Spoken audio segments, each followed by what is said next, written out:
श्री गुरु चरण सरोज रज निज मनु मुकुर सुधारी बरनउँ रघुबर बिमल जसु जो दायक फलचारी।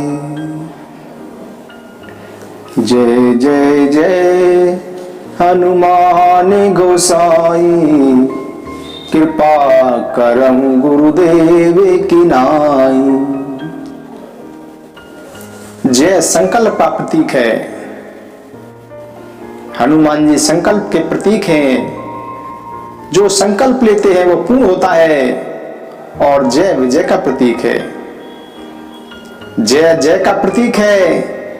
श्री हनुमान जी की सदा ही जय होती है, कभी भी हनुमान जी परास्त नहीं होते। और केवल गोस्वामी जी कहते हैं कि जो सदैव हनुमान जी की शरण में रहते हैं उनकी भी हमेशा जय ही होती है। और यह नियम है कि संकल्पवान हमेशा विजयी होता है और जो संशय में डूबा हुआ है, संदेह में डूबा हुआ है, वो हमेशा पराजित ही होगा। होगा कैसे? हनुमान जी मेरे साथ हैं। इस संकल्प के साथ हम कार्य करेंगे तो वह कार्य अवश्य ही पूरा होगा। जय हनुमान गोस्वामी जी ने हनुमान शब्द का प्रयोग किया है। हनुमान का अर्थ है जिन्होंने अपने मान का हनन कर दिया हो, जिन्होंने अपने सभी प्रकार के अहम का हनन कर दिया हो, वो हनुमान है। हनुमान जी के बचपन की कथा है कि जब इनका जन्म हुआ तो अंजनी माता फल लेने के लिए इनको पालने में छोड़कर जंगल में गई हैं। उस दिन प्रातःकाल आकाश में सूर्य उदित हो रहे थे। लाल लाल रसीला कोई फल प्रकट हुआ है ऐसा हनुमान जी को लगा और हनुमान जी ने वहां से छलांग मार दी और उन्होंने सूर्य को पकड़कर मुंह में ले लिया। जैसे ही हनुमान जी ने सूर्य को पकड़कर मुंह में लिया, सारी सृष्टि में अंधकार छा गया और बाद में इंद्र ने आकर अपने वज्र का प्रहार किया, जिससे हनुमान जी की थोड़ी थोड़ी टेढ़ी हो गई। लेकिन हनुमान जी की तो थोड़ी टेढ़ी हुई थी, परंतु हनुमान से टकराकर इंद्र का जो वज्र था उसकी धार सदा सदा के लिए समाप्त हो गई। तब से इनका नाम हनुमान पड़ गया। हनु जिनकी थोड़ी टेढ़ी है उसको हनुमान कहते हैं। लेकिन हनुमान के अनेक अर्थ हैं। मूल में है हम जिनकी चर्चा करेंगे, जिन्होंने अपने मान का हनन कर लिया है। भगवान की आप झांकी देखिए, इसमें आप हमेशा लक्ष्मण जी के साथ में नहीं देखेंगे। आप हमेशा भरत शत्रुघ्न जानकी जी को भी साथ में नहीं देखेंगे, लेकिन प्रभु भी प्रत्येक झांकी में हनुमान जी को सदा साथ में देखेंगे। हनुमान जी को भगवान सदैव अपने साथ रखते हैं क्योंकि इन्होंने अपने मान को छोड़ दिया। इन्होंने तीनों चीजें छोड़ी और जो तीनों चीजें छोड़ देता है भगवान उन्हें हमेशा अपने पास रखते हैं। एक तो हनुमान जी ने अपना नाम छोड़ा। आज तक कोई हनुमान जी का नाम ही नहीं बता पाया। ये जो हनुमान जी के नाम हैं वे उनके नाम नहीं हैं, वे उनके गुण हैं। पवन पुत्र, अंजनी सुत, बजरंग बली, वायु पुत्र, महाबली, रामेष्ट, पिंगाक्ष, सीतासु, विनाशन, लक्ष्मण प्राणदाता, ये सब हनुमान जी के नाम नहीं हैं, ये तो उनके गुण हैं। और हम सब नाम के पीछे हैं। हनुमान जी ने जानबूझकर अपना नाम नहीं रखा। हनुमान जी से जब कोई नाम पूछता है तो हनुमान जी कहते हैं कि अरे बंदर का नाम क्या पूछते हो? नाम बंदर का मत लो, नाम तो किसी सुंदर का लो। पूछा कि सुंदर कौन है? तो हनुमान जी ने कहा कि सुंदर तो केवल दो ही हैं। जग में सुंदर है दो नाम, जग में सुंदर है दो नाम, चाहे कृष्ण कहो या राम। बोलो राम राम राम, बोलो श्याम श्याम श्याम। जग में सुंदर है दो नाम, चाहे कृष्ण कहो या राम। बोलो राम राम राम, बोलो श्याम श्याम श्याम। जो कोई भी नाम पूछता है, हनुमान जी नाम तो नहीं बताते, उसको राम कथा सुनाने लग जाते हैं। विभीषण जी ने, यहाँ हनुमान जी आए, जब विभीषण जी के घर पे हनुमान जी आए तो हनुमान जी ने विभीषण जी को पूरी राम कथा सुना दी। सुंदरकांड में प्रसंग आता है, तब हनुमंत कही सब राम कथा।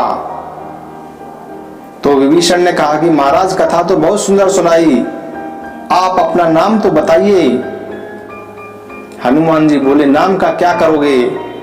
अरे भाई, जिसने इतनी सुंदर कथा सुनाई उसका नाम तो मालूम होना चाहिए। हनुमान जी ने कहा, नाम तो बता देंगे, लेकिन नाम सुनने से पहले नाम का महत्व सुन लीजिए। नाम का महत्व है क्या है? बोले हनुमान जी, प्रात ली जो नाम हमारा, ते दिन ताहि न मिले आहारा। हनुमान जी ने कहा कि हमारे नाम का ये महत्व है कि अगर प्रातः काल हमारा कोई नाम ले लेगा तो उस दिन उसको भोजन नहीं मिलेगा। बोले नाम बताए तो विभीषण जी बोले, रहने दो, जब भोजन ही नहीं मिले तो नाम का क्या फायदा। हनुमान जी अपना नाम छुपाते हैं भगवान की कथा को प्रकट करने के लिए, और हमारे जैसे तो अपने पहले अपना नाम छुपवाते हैं, कथा उसके बाद आती है। हनुमान जी अपने नाम को छुपाते हैं और कथा को पहले प्रकट करते हैं। तब हनुमंत कही सब राम कथा,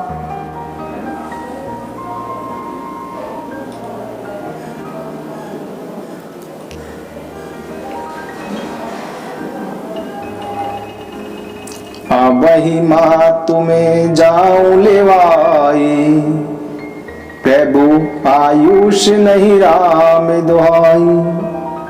कछुक दिवस जननी धरो धीरा, कपिन सहित आई है रघुवीरा। निश्चर मारे तो हिले जही, तेहू पुर नार दादी जस गही। निश्चर मारे तो हिले जही, तेहू पुर नार दासी जस गही। हनुमान जी माता जानकी जी से कहते हैं कि वैसे तो मां मैं आपको अभी ले जा सकता हूं, परंतु मैं चाहता हूं कि सारा जगत, तीनों लोग मेरे प्रभु का यशगान करें, और बंधु जो यश का त्याग कर देता है उनका यश हमेशा भगवान गाते हैं। महावीर विनवऊ हनुमाना, राम जासु जस आप बखाना। गिरिजा जासु प्रीति सेविकाई, बार बार प्रभु ने जे मुख गाई। गिरिजा जासु प्रीति सेविकाई, बार बार प्रभु ने जे मुख गाई। भगवान बोलते हैं कि रघुवंश की 71 पीढ़ियां भी हनुमान की सेवा में लग जाएंगी, तो भी हे बारात, रघुवंशी हनुमान के इस ऋण से ऋण नहीं होंगे।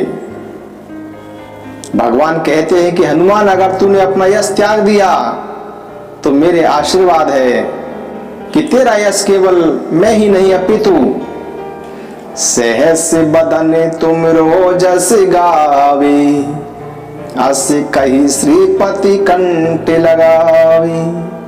सहस बदन तुम रोजस गावे, अस कही श्रीपति कंठ लगावे। प्रभु श्री राम जी कहते हैं कि हजारों मुखों से शेषनाग भी जिनका यश का गान करते हैं, श्री हनुमान जी को देखो यश से कितनी दूर है। मनुष्य जरा सा भी कोई काम करता है उसको भी छपवाना चाहता है, उसका भी प्रचार करना चाहता है। हनुमान जी कितना बड़ा काम करके आए तो भी छुपाते रहे। आपने घटना सुनी होगी कि वानरों के बीच में भगवान बैठे हैं, तो भगवान चाहते हैं कि हनुमान जी के गुण वानरों के सामने आए। भगवान बोले कि हनुमान 400 कोस का सागर कोई वानर पार नहीं कर पाया, मैंने सुना तुम बड़े आराम से पार करके चले गए। प्रभु श्री राम जी बोले कि आपने यह इतना बड़ा सागर कैसे पार किया। इस पर हनुमान जी ने कहा कि महाराज बंदर की क्या क्षमता थी, शाखा से शाखा पर जाई। बंदर तो इस टहनी से उस टहनी पर उछाल कूद करता है, यह तो प्रभु आपकी कृपा से हुआ। प्रभु मुद्रिका मेले मुखे माही, जलदी लांग गए अचरज नाही।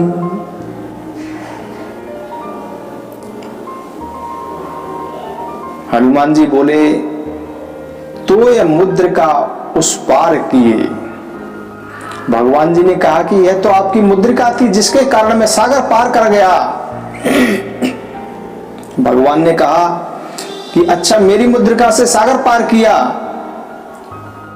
परंतु मेरी मुद्रिका तो आप सीता जानकी जी को दे आए थे। तो ठीक है, लेकिन जब आप लौट के आए बिना मुद्रिका के, तो फिर सागर कैसे पार किया। हनुमान जी बोले कि भगवान जब तुम मेरी मुद्रिका से सागर पार कर गए और लौटते समय मुद्रिका तुम्हारे पास नहीं थी, तो तुम इसको कैसे पार किया। तब हनुमान जी ने प्रभु श्री राम जी को बहुत ही सुंदर उत्तर दिया। तो ये मुद्रे उस पार किए और चूड़ामणि इस पार। आपकी कृपा ने तो मां के चरणों तक पहुंचा दिया और मां के आशीर्वाद ने आपके चरणों तक पहुंचा दिया। तो ये मुद्री उस पार किए चूड़ामणि इस पार। भगवान ने कहा कि अच्छा चलो सागर तो तुमने कृपा से पार कर लिया, अब यह बताओ कि लंका कैसे जलाई। के ही विद दहेउ दुर्ग अति बंका। हनुमान जी ने कहा कि मेरा नाम गलत लगा है, अखबार वालों ने गलत छापा है, मैंने नहीं जलाई। प्रभु ने कहा तो फिर किसने जलाई। तो इस पर श्री हनुमान जी बोले सिए विरह लंका जरी, सकल प्रताप तुम्हार। हनुमान जी ने कहा कि प्रभु लंका तो जानकी मां के विरह के ताप ने जलाई, लंका तो आपके प्रताप ने जलाई। बताऊं भगवान किसने जलाई। एक व्यक्ति ने नहीं जलाई, इसमें बहुत लोगों का हाथ था। भगवान ने पूछा बहुत लोगों को जलाने में हाथ था, किस किस का हाथ था। बोले जानकी जी के विरह में ताप ने जलाई, आपके प्रताप ने जलाई, रावण के पाप ने जलाई, ब्राह्मणों के साप ने जलाई, और हमारे बाप ने जलाई, चूंकि पवन बहुत ही तेज चल रही थी। हरि प्रेरित ते ही अवसर चले मरुत 49। श्री हनुमान जी यश से बहुत दूर हैं। अरे सामान्य व्यक्ति की तो बात छोड़ दीजिए, रावण कभी किसी की प्रशंसा नहीं करता। पूरी रामायण में अगर रावण ने प्रशंसा की है तो केवल एक हनुमान जी की है, लेकिन वह भी हनुमान जी का नाम नहीं बता पाया, वह भी हनुमान जी का नाम नहीं जानता। जब अंगद जी गए हैं तब रावण ने कहा कि अंगद तुम किसके साथ खड़े हो, जो तुम्हारा स्वामी है वो तो नारी विरह में रो रहा है, उसका छोटा भाई तो रोते रोते और ज्यादा कमजोर हो गया है। अब कौन लड़ेगा मेरे साथ, अब तुम्हारी सेना में कौन है जो मुझसे लड़ेगा। सुग्रीव कमजोर है, विभीषण की कोई हिम्मत नहीं है, नल और नील केवल शिल्पी हैं, उनको युद्ध करना क्या आएगा। जामवंत मंत्री अति बूढ़ा हो चुका है। हाँ हाँ हाँ, लेकिन एक वानर तुम्हारी सेना में बहुत ताकतवर है, वह थोड़ी हिम्मत कर सकता है। अंगद जी ने पूछा कि कौन? वह बोला, नाम तो कुछ मुझे मालूम नहीं है, लेकिन काम उसका मालूम है। काम? क्या काम? बोले, हमारी लंका में आया था, हमारे नगर को जलाकर राख कर गया। आवा प्रथम नगर उजही जारा, जो पहली बार नगर में तुमसे पहले आया था उसने लंका को जलाया। अंगद जी मन ही मन मुस्कुरा रहे हैं। बोला, हमारे लड़के को भी मार गया, और बोले सारी अशोक वाटिका को भी उजाड़ गया। अंगद जी ने पूछा कि उसका कुछ नाम तो पता होगा। नाम हमें पता नहीं है। नाम क्या है? हनुमान जी नाम से बिल्कुल दूर हैं। देखिए, मान व अपमान से हनुमान जी बिल्कुल ऊपर उठे हुए हैं। लंका के राक्षस हनुमान जी का कितना अपमान करते हैं। मारही चरण करही बहु हासी, हनुमान जी का जुलूस निकालते हैं। लातों से थप्पड़ों से मारने पर भी हनुमान जी मुस्कुरा रहे हैं। हनुमान जी सोच रहे हैं कि कोई बात नहीं, थोड़ा मजा ले लो। हनुमान जी सोचते हैं कि मैंने इनको जितना पीटा है इसके बदले में यह कुछ भी नहीं है। थोड़ा बहुत मेरे शरीर को खुजा रहे हैं, खुजा लेने दो। रावण ने हनुमान जी को बांध कर लाने के लिए कहा कि बांध कर लाओ। हनुमान जी बंध गए।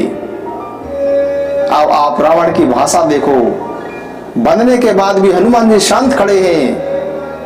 हनुमान जी को बंधने में भी शर्म नहीं लगी। किसी ने कहा, बोले, मोही ने कछु बांधे कई लाजा, कीने चेहुने जे प्रभु कर काजा। हनुमान जी कहते हैं कि मुझे बंधने में कोई शर्म नहीं है। मैं तो अपने प्रभु का कार्य करना चाहता हूं, और प्रभु का कार्य अगर बंद कर भी होता है तो मुझे बंधने में भी बहुत आनंद होता है। हनुमान जी ने अपमान से कभी व्याकुल होते हैं और न सम्मान से कभी फूलते हैं। जिस समय सागर पार करना था और सागर के किनारे बैठे सभी वानर चिंता में डूबे हुए थे, तो जामवंत जी हनुमान जी को ललकारते हैं कि हे हनुमान जी, का चुप साधी रहे बलवाना, और पुरानी घटनाओं को सुनाकर उनके पौरुष को जगाने की कोशिश करते हैं। हनुमान जी जरा याद करो, बाले समय रवि बच लियो, तब तीनहु लोके भयो अंधियारो, त्राहि सो त्रास भयो जग को, यह संकट काहू सो जात ने टारो। देव ने आनी करी बिनती, तब छाड़ी दियो रवि कष्ट निवारो, को नहीं जानत है जग में, कपि संकट मोचन नाम त्यारो, को नहीं जानत है जग में, कपि संकट मोचन नाम त्यारो। हे हनुमान जी, तुमने बालपन में कितने बड़े बड़े पौरुष पराक्रम दिखाए थे, अब कैसे चुप बैठे हो? का चुप साधी रहा बलवाना। हनुमान जी को कोई फर्क नहीं पड़ता। हनुमान जी धरती को कुरेद रहे हैं, प्रशंसा से फूले नहीं, लेकिन जैसे ही कहा कि राम काज लगी तब अवतारा। अरे हनुमान जी, आपका जन्म राम काज को हुआ है। सुनतहि भयउ पर्वताकारा। जैसे ही हनुमान जी ने सुना कि राम काज लगी तब अवतारा, तब हनुमान जी तुरंत ही सुनतहि भयउ पर्वताकारा। हनुमान जी सुनते ही एकदम पर्वताकार हो गए। बोलो जामवंत जी, अगर ऐसा है तो क्या करूं? न प्रशंसा से फूलते हैं, न अपमान से झुंझलाते हैं। हमारी कोई जरा सी प्रशंसा कर दे तो फूल जाते हैं, कोई जरा सी दो बात बोल दे तो मुरझा जाते हैं। और रावण की भाषा देखें, रावण कैसी भाषा बोलता है। हनुमान जी शंकर जी के अवतार हैं, लेकिन रावण बोल क्या रहा है? कह लंकेश कवन ते कीसा, काहि के बल घाले हु बन कीसा, की दो भवन सुने नहीं मोही, देखऊं अति असंक सटे तोई, मारे ही निश्चर के ही अपराधा, कहूं सट तोई ने प्राण कहूं बाधा। रावण क्या बोलता है कि अरे बंदर तू कौन है, किसके बल पर तूने हमारा वन उजाड़ा, तूने राक्षसों को मारा, क्या तूने मेरा नाम नहीं सुना, की दो श्रवण सुने ही नहीं मोही, क्या तूने मेरा नाम अखबार टीवियों में नहीं सुना है, क्या तू मुझे नहीं जानता है, अरे सट तुझे अपने प्राणों का भी भय नहीं है, अदम निर्लज्ज। देखो इसके शब्दों को, यह शास्त्रों का पंडित है, और हमने देखा भी है कि बड़े बड़े शास्त्री लोग भी भाषा जब बोलते हैं बहुत गुरु ही भाषा बोलते हैं। शास्त्र मस्तक में भरे हुए और मुख में गालियां भरी हुई हैं।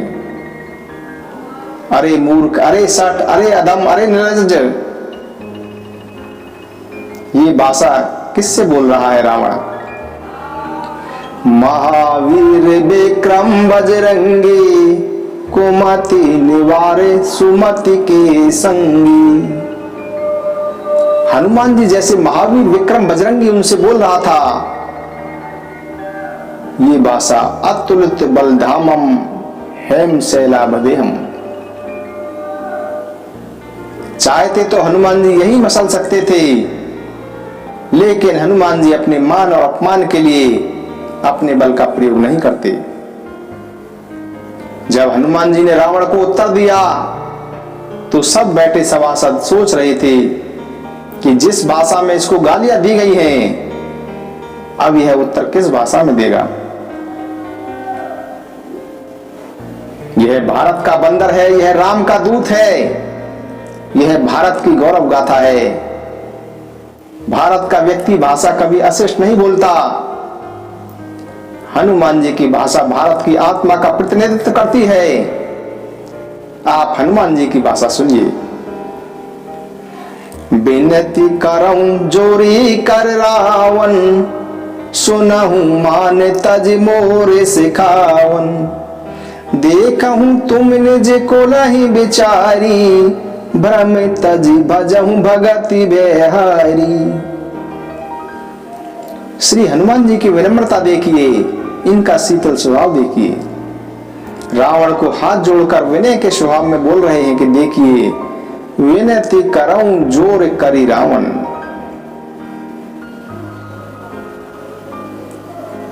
स्वामी शब्द बोला है, सबके देह परम प्रिय स्वामी, मारा ही मोहि कुमार गामी, जिन मोहि मारा ते में मारे, ते ही पर बांधे तने तुम्हारे, मोहि ने कछु बांधे कई लाजा, कीने चहु ने जे प्रभु कर काजा। अरे हनुमान जी तो कितने नीचे उतर आए, प्रभु कहकर पुकार दिया। खायहूं फल प्रभु लागी भूखा। अशिष्टता का उत्तर भी हनुमान जी ने शिष्टता से दिया, क्योंकि हनुमान जी के भीतर स्वयं के प्रति किसी प्रकार का मान अपमान का भाव ही नहीं है। अभिमान शून्य, और जो अभिमान शून्य होता है वो हमेशा भगवान को प्रिय होता है। किसी ने गोस्वामी जी से एक बार पूछा कि हनुमान जी की पूरी सेना में सबसे ज्यादा लंबी पूंछ क्यों है? गोस्वामी जी ने कहा कि हनुमान जी की पूंछ सबसे लंबी इसलिए है क्योंकि उनकी मूंछ नहीं है। आप देखिए, हनुमान जी की मूंछ नहीं है, बिल्कुल क्लीन शेव, दाढ़ी तो है पर मूंछ नहीं है। दाढ़ी गंभीरता का प्रतीक है और मूंछ अहंकार का प्रतीक है। जिनकी मूंछ नहीं है वो भी जरा सी बात पर ऐंठने लगते हैं। हनुमान जी में किसी प्रकार की भी ऐंठ नहीं, एकदम विनम्र, इसलिए हनुमान जी की पूंछ। और रावण को हनुमान जी से अगर कुछ भी चिढ़ है तो उनकी पूंछ से है, क्योंकि रावण दुष्ट है और दुष्ट व्यक्ति हमेशा सज्जनों की पूंछ से चिढ़ते हैं। और देखो तमाशा, सारी दुनिया पूंछ के पीछे क्यों जाए, हमें तो कोई पूछता ही नहीं। पूंछ है तो जाएं, जहां देखो पूंछ का झगड़ा। हम सब पूंछ के पीछे भाग रहे हैं और पूंछ हनुमान जी के पीछे भाग रही है। इसलिए रावण को पूंछ से बहुत चिढ़ है। कहा कि बंदर की पूंछ में आग लगा दो। यह हर युग का नियम रहा है कि जब भी सज्जनों की पूंछ बढ़ती है तो दुष्टों के हृदय में ईर्ष्या से आग जलती है, और वह ईर्ष्या की आग सज्जनों की पूंछ को, प्रतिष्ठा को जलाने की कोशिश करती है। लेकिन परिणाम क्या हुआ? जैसे ही हनुमान जी की पूंछ जलाई, बाड़ी पूंछ कीनी कपि खेला, रान नगर बसन घृत तेला।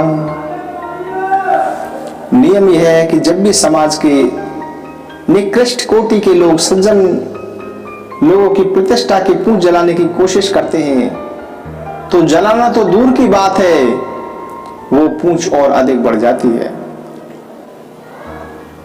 हनुमान जी की पूंछ का बाल भी बांका नहीं हुआ, और उसके पीछे एक और कारण है। हनुमान जी से पूछा कि किसी ने कि आपकी पूंछ क्यों नहीं जली? बोले मां ने रक्षा की थी, क्योंकि आग नहीं लगाई थी, पावक लगाई थी। तेल बोरी पट बांधी पुनी, पावक देहु लगाई। और पावक में मेरी मां बैठी हैं। आपने पंचवटी की घटना सुनी होगी, जिसमें लक्ष्मण जी कंद मूल फल लेने जंगल में गए हैं। भगवान ने जानकी जी से कहा कि आप अपने तेज को पावक में समाहित कर दीजिए। अब मैं लीला का समापन करने जा रहा हूं। रावण आएगा, आपको स्पर्श नहीं कर पाएगा। आपका ऐसा तेजस्वी शरीर है, मायावी रूप धारण करिए ताकि लीला आगे बढ़े। उस समय तुम पावक महु करहु निवासा, जो लगी करहु निशाचर नासा। यह भगवान ने आज्ञा दी थी कि तुम पावक में निवास करो, और रावण ने भी अग्नि को आज्ञा नहीं दी। उसने पावक को कहा था, तेली बोरी पट बांधी पुनी, पावक देव लगाई। और जहां मां बैठी हो वहां मां क्रोध में दुष्टों को जलाएंगी और वात्सल्य भाव में बालक की रक्षा करेंगी। इसीलिए हनुमान जी की पूंछ का बाल भी बांका नहीं हुआ। शास्त्रों में पावक किसे कहते हैं? पावक कहते हैं भगवान के क्रोध को। राम रोष पावक सो जरहि। भक्त के अपमान के समय भगवान को जो रोष आता है उसको पावक कहते हैं। भगवान सबको सहन कर सकते हैं, लेकिन अपने भक्त का अपमान सहन नहीं करते हैं। राम रोष पावक सो जरहि। राम तो कहते हैं कि मैं तो संतों का दास हूं, संत तो मेरे शीश पर रहते हैं।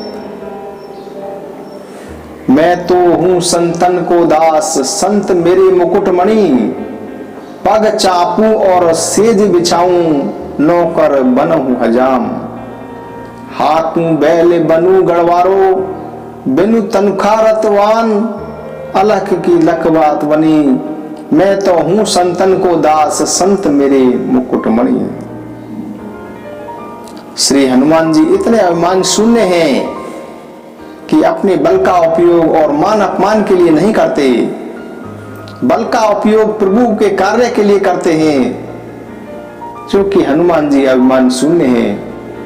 इसीलिए हनुमान जी भगवान के प्रिय हैं। आप कोई भी झांकी ऐसी नहीं देखेंगे जो बिना हनुमान जी के हो।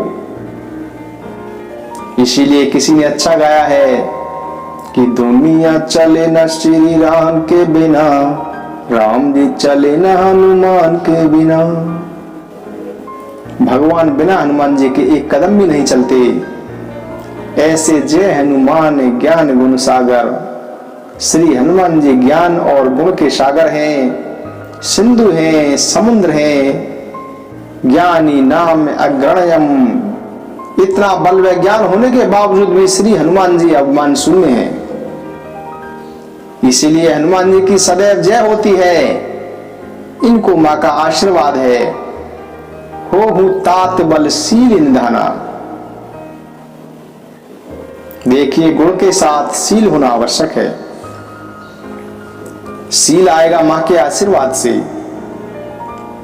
भक्ति की कृपा गुण में शील के साथ जुड़ी है और भक्ति श्री हनुमान जी के आशीर्वाद से मिलेगी, अन्यथा तो गुण अभिमानी हो जाता है। हमारे सबके गुण अभिमान लेकर आते हैं और हनुमान जी के गुण भगवान को लेकर आते हैं। गुण माने योग्यता तथा गुण रस्सी को भी कहते हैं। गुणवान अनेक प्रकार के बंधनों में बंधे भी देखे जाते हैं। गुण अभिमान के बंधन में हमको बांध देते हैं। गुण बहुत धीरे धीरे शील के साथ आते हैं। बहुत सुंदर चौपाई लिखी है। सिमटे सिमटे जल भरहि तालाबा, जिमि सद्गुण सजन पहियावा। सिमटे सिमटे जल भरहि तालाबा, जिमि सद्गुण सजन पहियावा। गुण के साथ शील चाहिए। धर्मशील, विनयशील, दानशील, विनयशील करुणा गुण सागर, जयति वचन रचना अति नागर। शील माने दयालुता, विनम्रता, सरलता, सहजता। आपने प्रहलाद जी की कथा सुनी है। प्रहलाद जी ने अपने तपोबल से तीनों लोगों का राज्य अपने वशीभूत कर लिया था। इंद्र घबराकर भगवान के पास आए और इंद्र ने कहा कि महाराज, लगता है कि मेरा सिंहासन भी जाने वाला है, क्योंकि प्रहलाद जी ने अपने बल से तीनों लोगों पर आधिपत्य कर लिया है। मेरा राज्य मुझे कैसे मिले? युद्ध में मैं उनसे जीत नहीं सकता, इतने बलवान हैं। भगवान ने कहा कि प्रहलाद जी भी दानशील व शीलवान हैं। आप जाइए ब्राह्मण का वेश बनाकर और जो मांगना है उनसे मांग लीजिए, वे मना नहीं करेंगे। ब्राह्मण वेश बनाकर इंद्र प्रहलाद जी के दरबार में आए। प्रहलाद ने अंतर्दृष्टि से जान लिया कि ब्राह्मण रूप में इंद्र आए हैं। पूछा कि अरे ब्राह्मण देवता, कैसे आगमन हुआ, क्या चाहते हैं?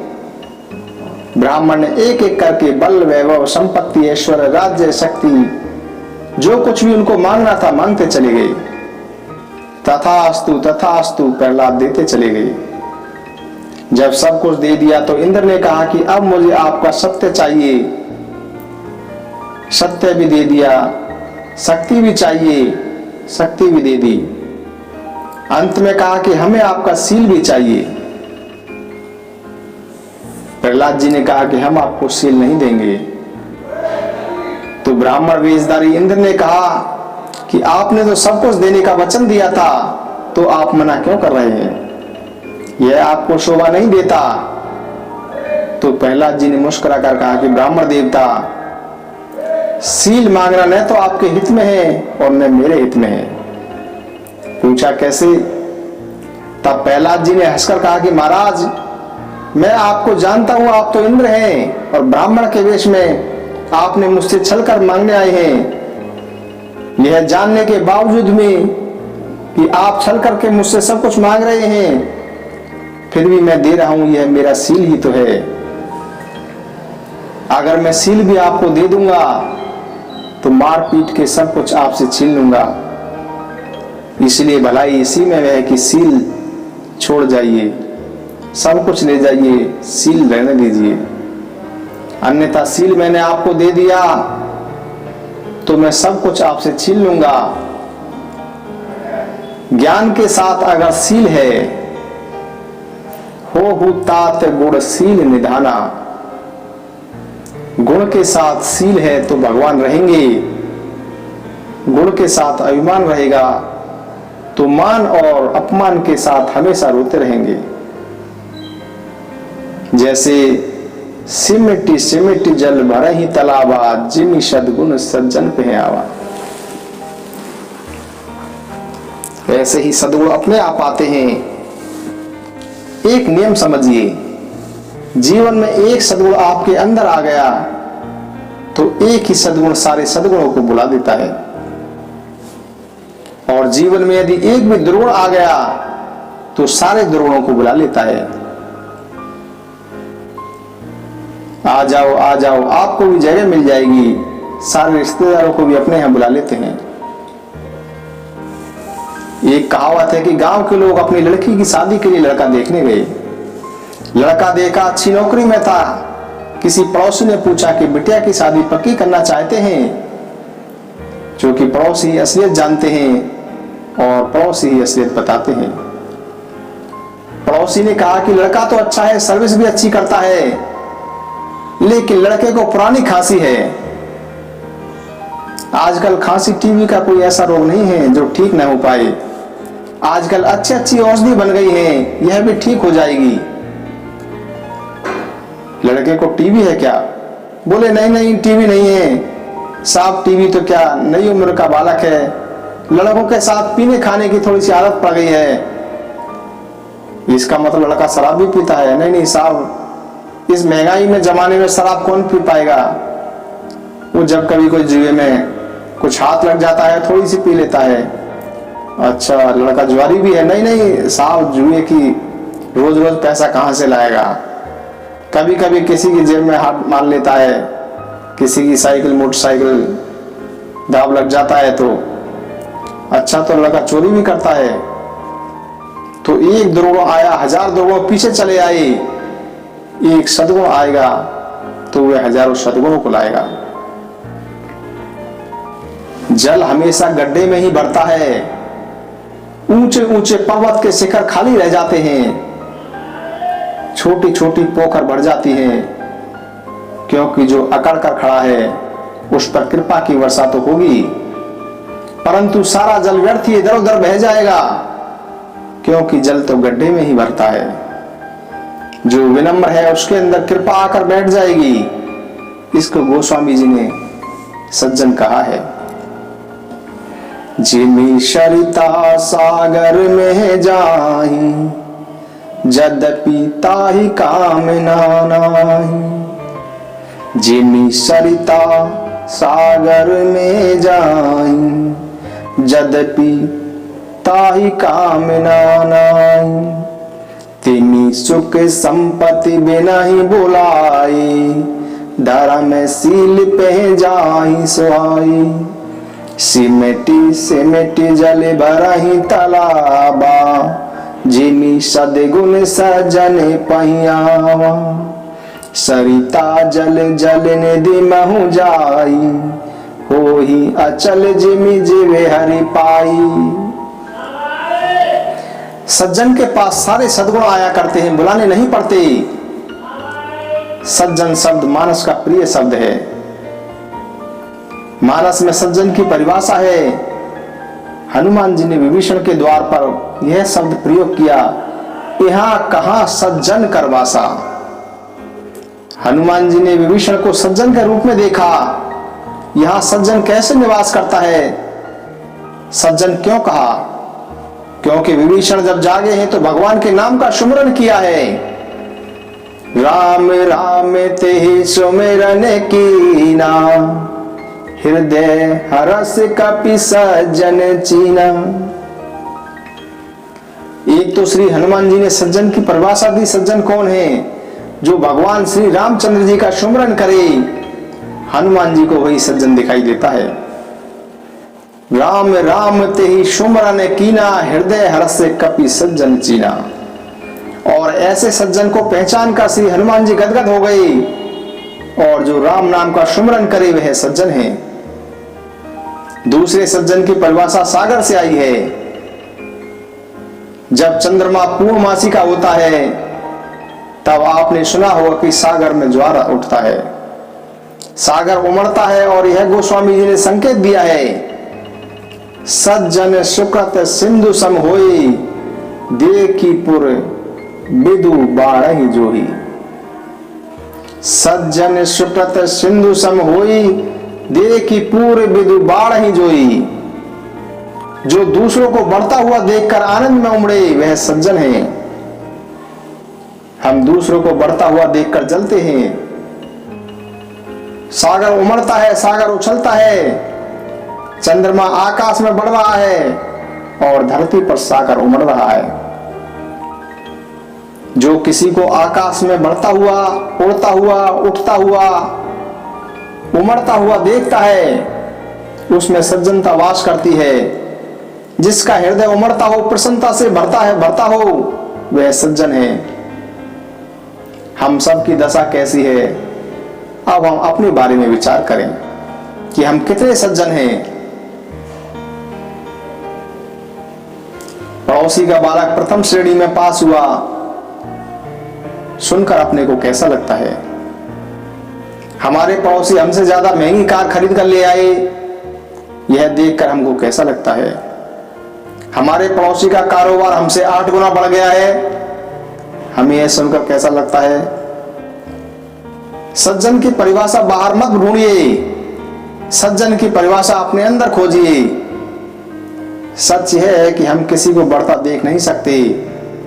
देखना तो बहुत बड़ी बात है, हम सुन नहीं सकते।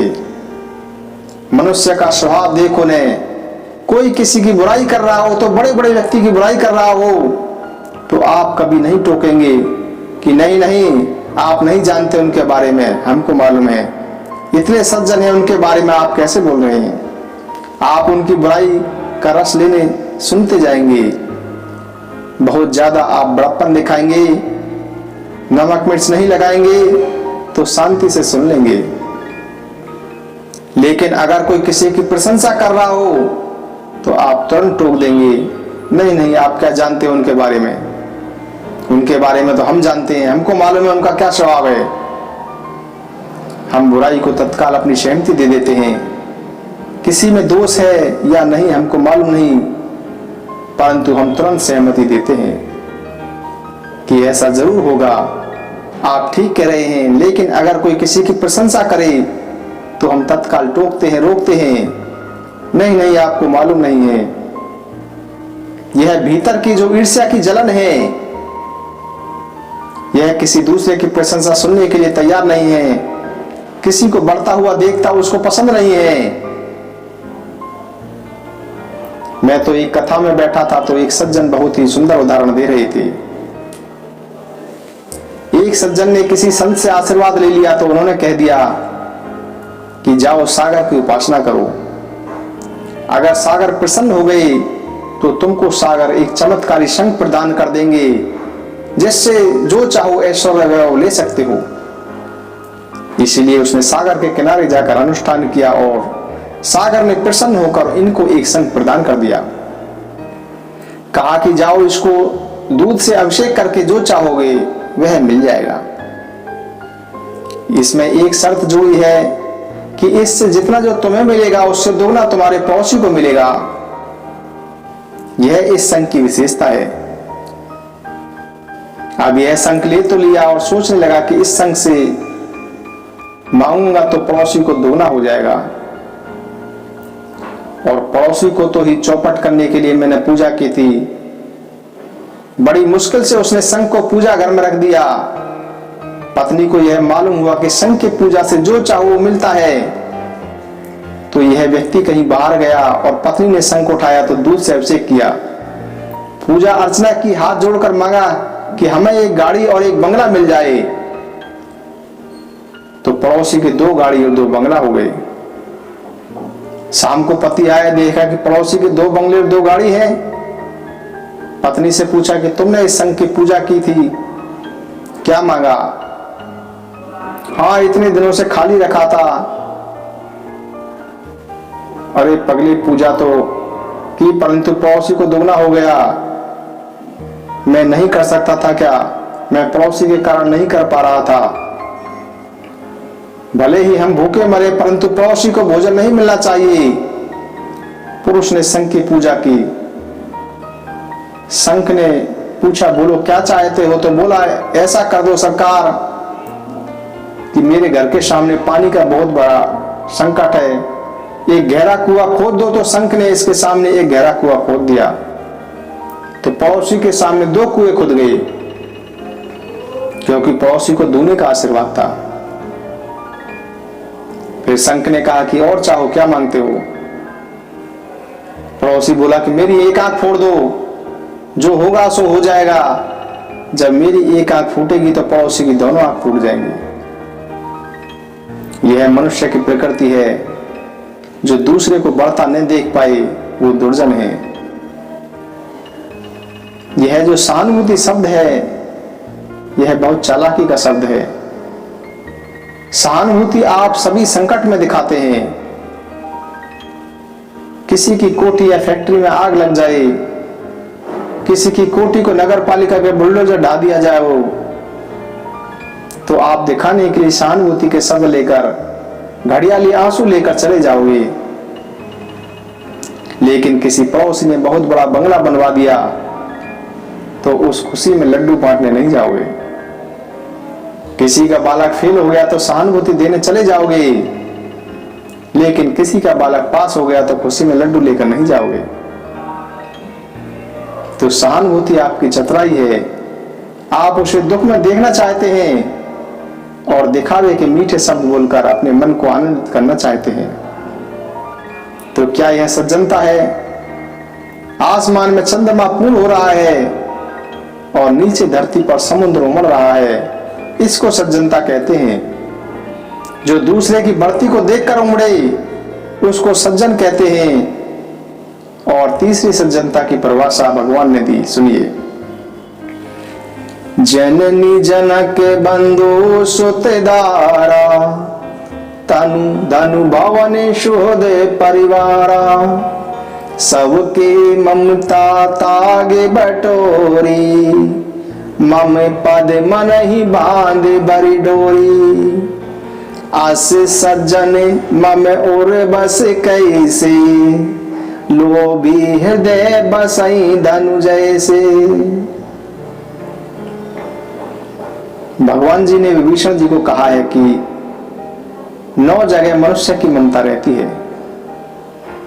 माता, पिता, भाई, पुत्र, स्त्री, शरीर, धन, घर, मित्र और परिवार। जहां जहां हमारा मन डूबता है, जहां जहां हम डूब जाते हैं, इन सब ममता के धागों को बटकर एक रस्सी बना लो। तब उस ममता की रस्सी को मेरे पैरों में बांध दो। और चौथी परिभाषा हनुमान जी कहते हैं कि सज्जन कौन है? बोलते उठते सोते जगते हरि नाम लेता है, भगवान का सुमिरन करता है, वो सज्जन है। सागर कहते हैं कि जो दूसरे को बढ़ते हुए देखकर उमड़ता हो वो सज्जन है। जो सबकी ममता मुझसे जोड़ दे, मेरे चरणों में छोड़ दे, जो सबकी ममता को मुझसे जोड़ दे, सबका दर्शन मेरे अंदर करे, वह सज्जन है। भगवान बोले ऐसे सज्जन से हनुमान जी हठ पूर्वक मित्रता करते हैं। यही सने हटी कर हूं पहचानी, साधु ते होई ने कारज हानि। ऐसे तो हनुमान जी जय हनुमान ज्ञान गुण सागर, जय कपि से तिहु लोक उजागर। हनुमान जी वानरों के रक्षक हैं। राखे हूं सकल कपिन की प्राणा, यह कपियों के वास्तव में ईश्वर है, रक्षक हैं। जय कपि से तिहु लोक उजागर। श्री हनुमान जी का यश 3 लोकों में, स्वर्ग में देवता इनका यशगान करते हैं, मृत्यु लोक में राम रावण संग्राम में सारे ऋषि मुनि, सारे मानव दानव, सभी ने, यहां तक कि दानव राज रावण ने भी हनुमान जी की प्रशंसा की है। पाताल लोक में अहि रावण रहे, मही रावण भगवान का हरण करके ले गए थे, तो जाकर देवी की प्रतिमा में विराज कर होकर श्री हनुमान जी ने भगवान की रक्षा की है। बड़ा ही मार्मिक प्रसंग है। हनुमान जी देवी की प्रतिमा में प्रवेश कर गए। अहि रावण ने देवी जी को प्रसन्न करने के लिए 56 भोग लगाए और हनुमान जी युद्ध में बहुत दिनों तक भोजन नहीं कर पाए थे।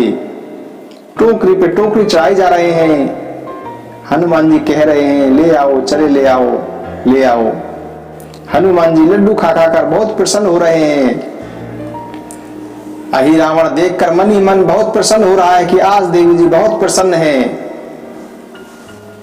हनुमान जी सोच रहे हैं कि बेटा चिंता मत कर, एक साथ इसका फल दूंगा।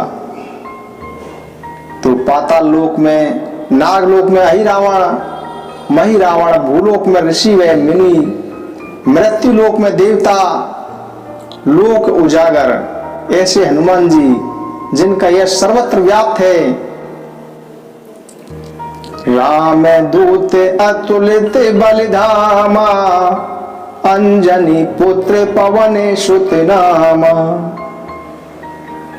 श्री हनुमान जी महाराज भगवान श्री राम जी के दूत हैं, राम दूत हैं।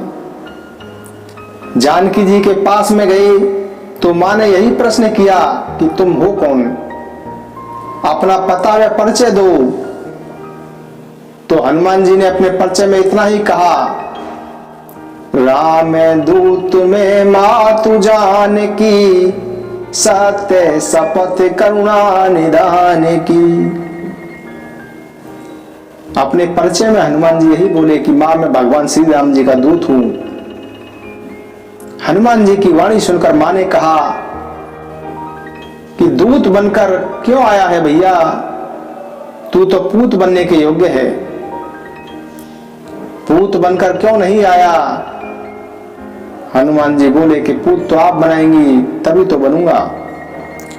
मैंने इतना कहा तो जानकी जी आगे जब बोली कि हमेशा पूत शब्द का प्रयोग किया है, सूत कपि सब तुम ही समाना, सूत कपि सब तुम ही समाना।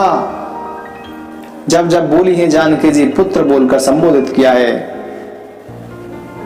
इसके बाद भगवान जी भी बोले हैं, सुन सुत तो ही उरन में नाही, क्योंकि पुत्र का जो प्रमाण पत्र है वह तो मां देती है। भगवान अगर पहले पुत्र कहकर संबोधित कर देते तो जगत की व्यवहारिक कठिनाई खड़ी हो जाती, क्योंकि पुत्र तो मां के द्वारा ही प्रमाणित होता है। क्योंकि मां जो बोलेगी, मां ही तो बोलेगी कि मैंने जन्म दिया है। इससे पहले मां ने पुत्र कहकर संबोधित किया है, फिर जब भगवान भी बोलते हैं तो पुत्र कहकर ही बोलते हैं। रावण के पास भी जब हनुमान जी गए तो रावण ने पूछा कि अरे बंदर तेरे पास कौन सा पद है, किस पद की हैसियत से तू यहां आया है। क्योंकि समाज में प्रतिष्ठा पद की है, और जब से पद की प्रतिष्ठा मिली है तब से समाज में ईर्ष्या व द्वेष बढ़ा है। फिर बुरे से बुरा व्यक्ति भी पद प्राप्त कर लेता है और इस कारण प्रतिष्ठा प्राप्त कर लेता है। जो बुरे से बुरा व्यक्ति पद पर बैठा है उसको आप आदर देते हैं। अच्छे से अच्छा व्यक्ति, चरित्रवान व्यक्ति अगर छोटा है, किसी पद पर नहीं है, तो हम उसको सम्मान नहीं देते। हम अपने घर के नौकर को कहां सम्मान देते हैं। बेईमान से बेईमान व्यक्ति अगर पद पर विराजमान हो, आप उसका सादर आदर देते हैं, उसका सम्मान करते हैं। समाज में चरित्रवान ईमानदार को कहां सम्मान मिलता है। रावण ने भी पूछा कि तेरे पास कौन सा पद है, तो हनुमान जी जीवन भर पद से दूर रहे। देखिए एक बात है, पद से तो दूर रहे पर क्या पद पर विराजमान रहे। उन्होंने जगत का पद नहीं लिया, जगत पिता के पद पर विराजमान रहे। आपने वह घटना सुनी होगी, भगवान ने एक बार हनुमान जी से बहुत प्रेम के भाव से बोला कि भगवान ने हनुमान जी से कहा कि हनुमान आज मन में एक बात आ रही है, मानो तो कहूंगी। हनुमान जी बोले प्रभु क्या कह रहे हैं। भगवान बोले कि हनुमान तुमको तो मालूम है कि कोई जगत में हमारा तनिक सा भी कार्य करता है, सहयोग करता है, तो हम उसको 10-10 गुना करके वापस करते हैं। अंगद ने हमारा सहयोग किया, हमने उसको किष्किंधा का युवराज बना दिया। सुग्रीव ने हमारा सहयोग किया, हमने उसको किष्किंधा का राजपद उसको दे दिया। विभीषण ने हमारा सहयोग किया तो हमने उसको लंका का राजपद दे दिया। और भले आदमी तुमने तो सारा जीवन हमको दे दिया, लेकिन कभी हमने तुम्हें अपने हाथों से कुछ भी नहीं दिया। यह मुझे मालूम है, किंतु तुम निवृत्तिगामी हो, तुमको कुछ नहीं चाहिए। लेकिन मेरी प्रसन्नता के लिए मुझे अच्छा लगे कि मैंने हनुमान जी को कुछ दिया है, आज तुम भी कुछ मांगो। जब भगवान ने कहा कि तुम भी कुछ मांगो, तो हनुमान जी भी थोड़े मूड में आ गए। हनुमान जी ने कहा कि सचमुच कुछ देना चाहते हो तो वैसे ही किसी मीठी बात में फंसाना चाहते हो। भगवान ने कहा कि मांग, तो तेरे मन में जो भी कुछ मांगने की इच्छा हो बोल, क्या चाहिए। हनुमान जी ने कहा कि भगवान, एक तो हम पद नहीं ले सकते, क्योंकि पद लेने का अर्थ है मनुष्य को भूत बनना पड़ता है। जिसके पास पद आएगा उसको भूत बनना पड़ेगा, और पद मेरे पास नहीं आ सकता, क्योंकि मेरे पास भूत भी नहीं आ सकता। फिर कहते हैं कि मेरे बारे में सबको मालूम है ना, भूत पिशाच निकट नहीं आवे, महावीर जब नाम सुनावे। तो हनुमान जी ने कहा कि पद मेरे पास आएगा नहीं, क्योंकि पद के साथ भूत जुड़ा है, और भूत मेरे नाम से ही भागता है। भगवान ने कहा कि हमारी इच्छा है, हमारी इच्छा के लिए कुछ मांगो। हनुमान जी ने कहा कि ऐसा है तो सुनिए, आपने सबको एक एक पद दे रखे हैं, किसी को युवराज पद, किसी को राजपद, एक पद से तो राजी नहीं होऊंगा। भगवान ने कहा मांग तो सही, कितने पद चाहिए। जब भगवान ने पूछा कितने पद चाहिए, तो हनुमान जी तुरंत ही भगवान के दोनों चरण पकड़ लिए और बोले कि मुझे तो ये दोनों पद चाहिए, बाकी कोई पद किसी को भी दे दीजिए, मुझे आप अपने पद दे दीजिए। जाई ने चाहिए कबहु कछु, तुम्हें शन सहज स्नेह, बसहु निरंतर ताशु और शोरा और निज गेह। भगवान मुझे तो आपके चरण पद चाहिए, और भगवान बाकी पद आप भूत बनाना क्यों चाहते हैं, मैं तो अभूतपूर्व रहना चाहता हूं। और सचमुच में श्री हनुमान जी अभूतपूर्व हैं, क्योंकि जब रावण ने पूछा कि अरे बंदर तेरे पास कौन सा पद है, तो हनुमान जी ने यही उत्तर दिया, जाके बल लवलेश ते, जिते हूँ चराचर झारी, तासु दूत में जाकरी हरियाण हूँ प्रिय नारी। हनुमान जी कहते हैं कि मैं श्री राम का दूत हूं। दूत स्वामी का संदेश वाहक होता है, स्वामी का हितकारक होता है, स्वामी का प्रभाव स्थापित करने वाला होता है। शास्त्र में दूत के कई गुण बताए गए हैं। दूत वही जो अपनी बात बिना निसंकोच धड़ल्ले से बोल सके। दूसरा, दूत विलक्षण स्मरण शक्ति वाला होना चाहिए। तीसरे, उसकी वाणी एकाग्र हो, वो जो तर्क प्रस्तुत करे सामने वाला उसको काट ना पाए। इतना गुण, इतनी विलक्षण प्रतिभा, इतना विलक्षण गुण व ज्ञान किसी दूसरे वानर में दिखाई नहीं देता। भगवान के संदेश को देना यह दूत का कार्य है। जानकी जी के पास जब हनुमान जी पहुंचे हैं, तब जानकी जी चिता बनाकर जलने को बैठी हैं। त्रिजटा से अग्नि की मांग कर रही हैं, कहीं से भी लाकर अग्नि दे दो। त्रिजटा ने समझाया कि बिटिया धैर्य धारण करो, निशी ने अनल मिले सुन सुकुमारी। और समय एक जैसा नहीं रहता, अभी अंधकार है, प्रकाश भी होने वाला है। लेकिन त्रिजटा का भी जानकी जी पर प्रभाव नहीं हुआ, तो जानकी जी चिता बनाकर जलने के लिए बैठी थी।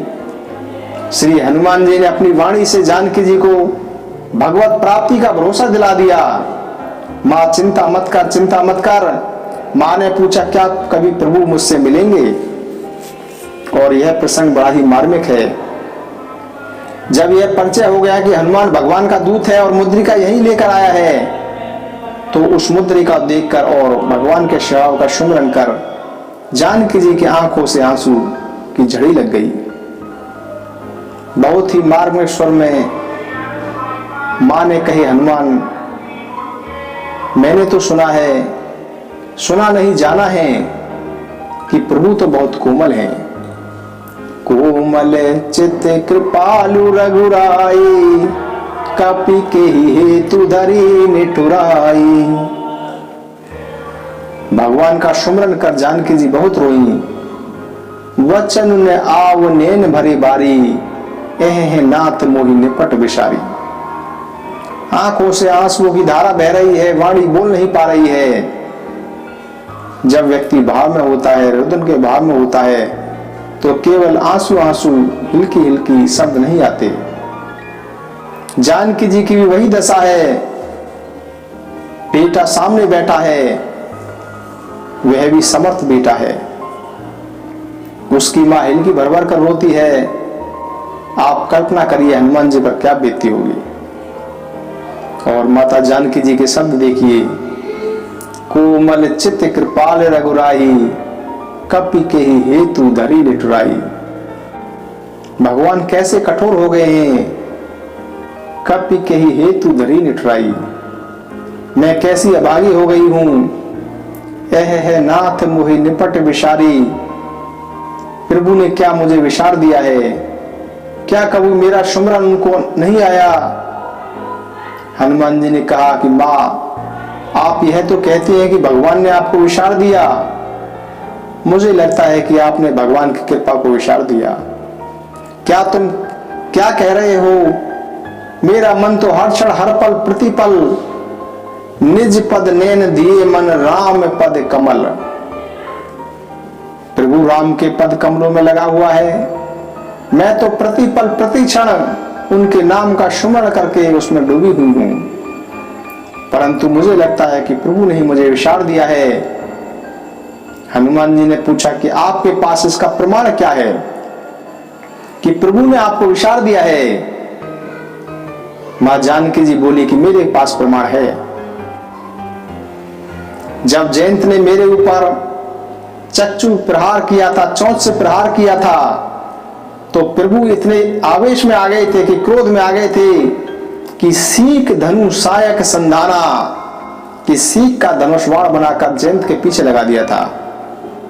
लेकिन रावण तो मेरा हरण करके ले आया और प्रभु को मालूम है, और इसके बावजूद रावण चैन की नींद सो रहा है और प्रभु ने अभी तक बाण नहीं भेजे। हनुमान जी ने कहा कि मां, आपको कैसे लगता है कि बाण आपके पास नहीं आए हैं। मैं कहता हूं बाण भेजा है। जानकी जी ने कहा कि कहां है बाण। हनुमान जी ने कहा कि जयंत जी के पीछे तो सीख का ही बाण था। मैं तो सीधे साक्षात बाण के रूप में ही आया हूं। जिमी अमोघ रघुपति कर बाना, ये ही भांति चले हनुमाना। हनुमान जी ने कहा, प्रभु ने इस वक्त मुझे ही बाण बनाकर भेजा है। इसका ज्ञान आपको भी हो चुका था कि प्रभु का बाण आ चुका है। जब आप रावण को फटकार कर रही थी, तब मैं अशोक वाटिका के वृक्ष के ऊपर बैठा था। आपने रावण को फटकार कर कहा था, खल शुद्ध नहीं रघुवीर बाण की। क्या तुझे भगवान के बाण की सुधि नहीं है। इसका अर्थ है कि आपको ज्ञान हो चुका था कि भगवान का बाण आ चुका है। बस मां इतना ही अंतर है कि भगवान कभी ऐसा नहीं करते कि जीव को अपनी कृपा से अलग करें। प्रभु की कृपा तो जीव पर सदा ही रहती है। कई बार जीव उसका अनुभव नहीं करता। आपके सामने संकट के रूप में रावण तो दिखाई दे रहा था, लेकिन आपके शीश पर भगवान की कृपा मेरे रूप में विराजमान थी, वो नहीं दिखाई दे रही थी। और यह मनुष्य का स्वभाव है। संकट चूंकि हमेशा आंखों के सामने रहता है, इसलिए वह दिखाई देता है।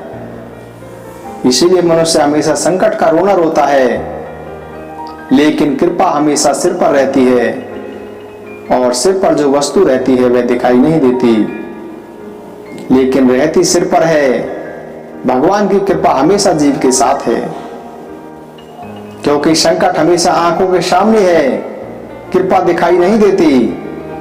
कृपा तो भगवान के भजन से अनुभव होती है। कृपा तो परमात्मा के प्रत्येक जीव पर है।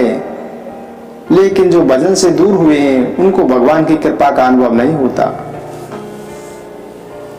यह सिद्धांत एकदम स्वीकार कर लीजिए कि भगवान जीव को बीच मझधार में संकट में अकेला ऐसा नहीं छोड़ते। अगर कोई प्रारब्ध के वशीभूत उसके जीवन में संकट आ रहा है तो कोई न कोई कृपा का कारण भी उसका साथ आ रहा है,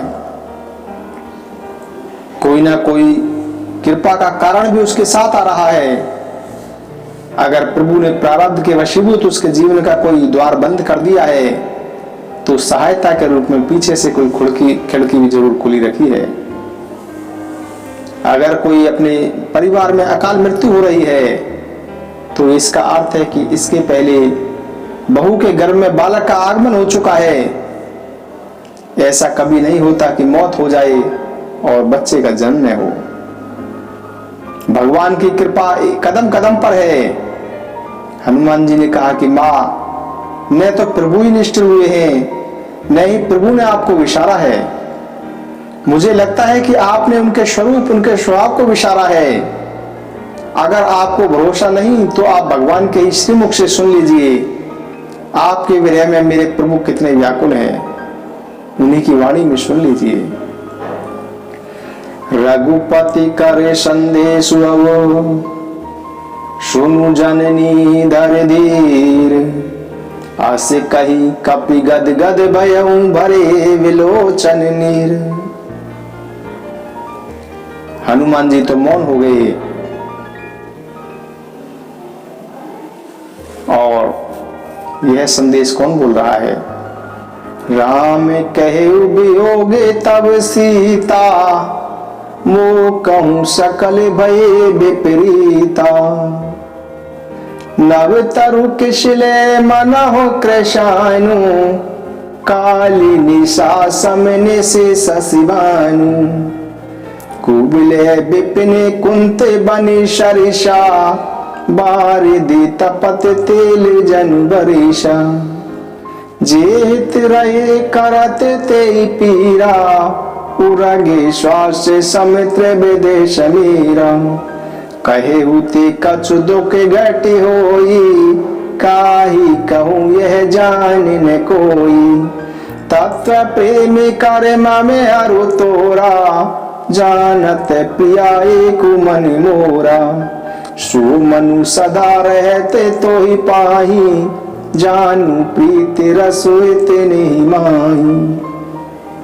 प्रभु संदेश सुनत बैदेही, मगन प्रेम तन सुध नहीं तेही। कह कपि हृदय धीरे धरु माता, सुमेरी राम सेवक सुखदाता। उर आनहु रघुपति प्रभुताई, सुनि मम बचन तजहु बिकलाई। और ये जो शब्द बोले हैं वो हनुमान जी नहीं कह सकते हैं। कोई बेटा मां को प्रिय कहकर नहीं संबोधित कर सकता। हनुमान जी ने कहा कि मां, प्रभु की वाणी आप सीधे सीधे सुनिए। जो अभिमान शून्य होता है वही भगवान का दूत बनता है। राम दूत का अर्थ है कि वाणी और शब्द तो भक्त के होते हैं, लेकिन उसमें संदेश भगवान का होता है। जिसकी वाणी में भगवान का संदेश न हो, जो वाणी भगवान का सुमरन न कराती हो, जो शब्द भगवान के दर्शन की उत्सुकता न जगाते हो, वो शब्द सांसारिक हैं। वो शब्द रामदूत के नहीं हो सकते, वो कामदूत के होते हैं। हनुमान जी रामदूत हैं, वाणी हनुमान जी की है, लेकिन संदेश उसमें भगवान का होता है। ये दो अवतारों में है, दो लोग भगवान के दूत बने हैं। राम अवतार में हनुमान जी और कृष्ण अवतार में वंशी भगवान के दूत बने हैं। इन दोनों ने दूत का काम किया। दूत माने भगवान का संदेश पहुंचाने वाला। आखिर वंशी के स्वर के द्वारा ही वे तो वो गोपियों तक अपना संदेश पहुंचाते थे। वंशी बजाई, गोपियों ने सुनी और दौड़कर गोपियां भगवान के पास आती थी। जो कार्य कृष्ण अवतार में बंसी करते थे वही कार्य राम अवतार में हनुमान जी करते थे। एक बार गोपियों ने बंसी से पूछा, थोड़ी गोपियों को ईर्ष्या भी हो गई थी कि क्यों नहीं बंसी, वैसे तो तू कोरे बांस की है, कितने ही छिद्र तेरे भीतर हैं, फिर भी तू हमेशा श्याम सुंदर के हाथों में होठों पर रहती हो। हम इतने रूपमान गुणवान बुद्धिमान हैं, लेकिन हमको कभी इतना प्रेम नहीं करते। ऐसा तेरे अंदर कौन सा गुण है? तो इस पर बंसी ने कहा कि मेरे अंदर एक ही गुण है। वह क्या गुण है? सुनिए।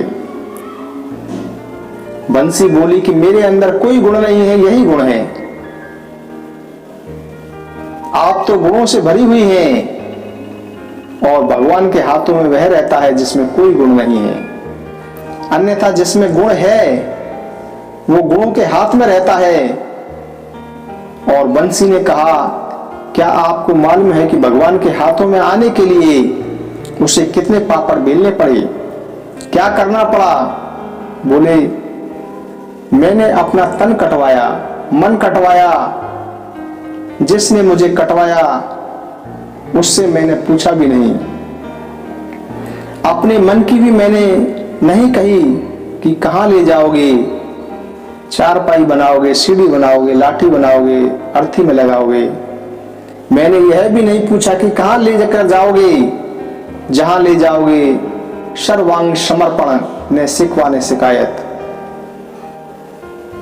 तन कटवाओ, मन कटवाओ, ग्रंथिन ग्रंथिन में छिड़वाओ। मेरी एक एक गांठ को गरम गरम सलाखों से छेदा गया और फिर जैसा चाहते हैं श्याम मेरे वैसो ही स्वर सुनाओ। यही कारण निज अधरन पर मोही धरत मुरारी। भगवान जैसा स्वर चाहते हैं मैं वैसा ही सुनाती हूं। आप अपना स्वर भगवान को सुनाती हो, मैं भगवान का स्वर आपको सुनाती हूं। हनुमान जी भगवान का स्वर सुनाते हैं, भगवान का संदेश पहुंचाते हैं और बंसी कृष्ण अवतार में भगवान कृष्ण का संदेश पहुंचाती हैं। भगवान के हाथों में रहना है, उनके होठों पर रहना है। भगवान श्री राम के होठों पर हमेशा हनुमान जी रहते हैं। राम जासु जस आपु बकाना।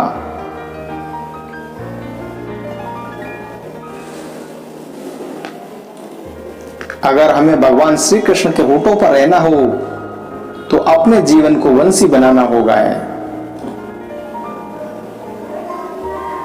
जीवन है तेरे हवाले मुरलिया वाले, हम तो मुरली तेरे हाथ की, चाहे जैसे बजा ले मुरलिया वाले। जीवन है तेरे हवाले मुरलिया वाले। जो कार्य श्री हनुमान जी करते थे वही कार्य कृष्ण अवतार में वंशी करती थी। जानकी जी का जाकर संदेश दिया, रावण को जाकर संदेश दिया, अवध में भरत जी को जाकर भगवान का संदेश दिया। और श्री हनुमान जी ने जब भरत जी ने पूछा कि तुम कौन हो, तो भरत जी को श्री हनुमान जी ने उत्तर दिया,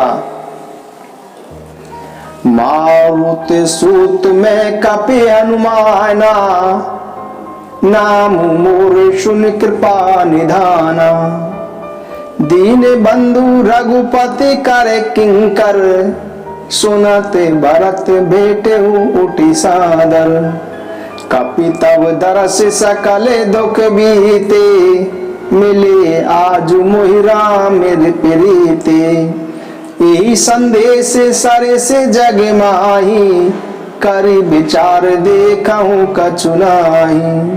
यही संदेश सरे से जग माही, करी विचार देखूं कछु नाही। श्री हनुमान जी जहां भी जाते हैं फिर वो श्री राम जी के दूत बनकर संदेश लेकर जाते हैं। आगे की प्रसंग की चर्चा आगे करेंगे। जय श्री राम, जय जय श्री राम, जय श्री राम, जय हनुमान। श्री राम जय राम। श्री राम जय जय राम। जय श्री राम।